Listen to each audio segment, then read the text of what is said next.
In the heart of London, under the shadow of Big Ben, lies a structure as ancient as the city itself. An edifice that has witnessed centuries of history, holding countless secrets within its time-worn walls. Welcome, dear listener, to the Old St. Thomas Hospital. The story we unravel today, found on an engaging Reddit thread, is a tale that intertwines the mundane with the macabre, set in the labyrinthine corridors of this very hospital.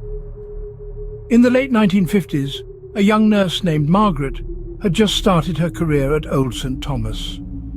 Fresh from nursing school, her heart was full of compassion, and her mind brimming with medical knowledge.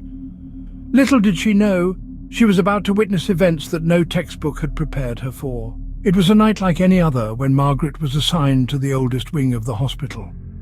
As the moon hung high, illuminating the foggy streets of London, Margaret began her rounds. The flickering fluorescent lights cast long, eerie shadows in the deserted hallway. A sudden chill ran down her spine, but she dismissed it as a trick of her mind. As Margaret made her way down the corridor, she heard a soft humming sound. She followed the melody to room 205.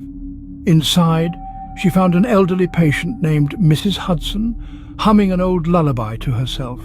Mrs. Hudson was a sweet old lady who always had a warm smile for everyone, but tonight there was a strange emptiness in her eyes. Margaret asked Mrs. Hudson why she was humming so late at night. The elderly lady replied, "I'm not humming, dear, it's the children." Margaret was taken aback. There were no children in that wing of the hospital. But before she could question further, Mrs. Hudson fell into a deep sleep. Days turned into weeks, and every night the humming from room 205 continued. Margaret grew increasingly disturbed, but there was no explanation for the mysterious sounds.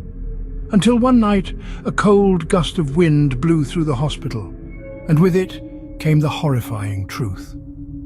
As Margaret approached room 205, she saw a group of children standing by Mrs. Hudson's bed, humming the same lullaby.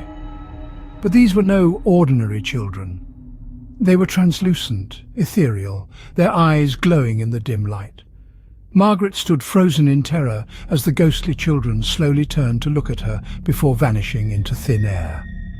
From that night onwards, Margaret never heard the humming again. Mrs. Hudson passed away peacefully a few days later. The hospital records revealed a chilling fact.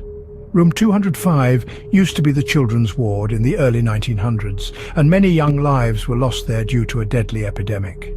The tale of Margaret and the ghostly children remains one of the most chilling stories of Old St. Thomas Hospital, a haunting reminder of the thin veil that separates our world from the unknown. So, dear listener, as we conclude our journey through the ancient corridors of Old St. Thomas Hospital, remember, sometimes the walls do talk, and when they do, they whisper stories of the eerie past.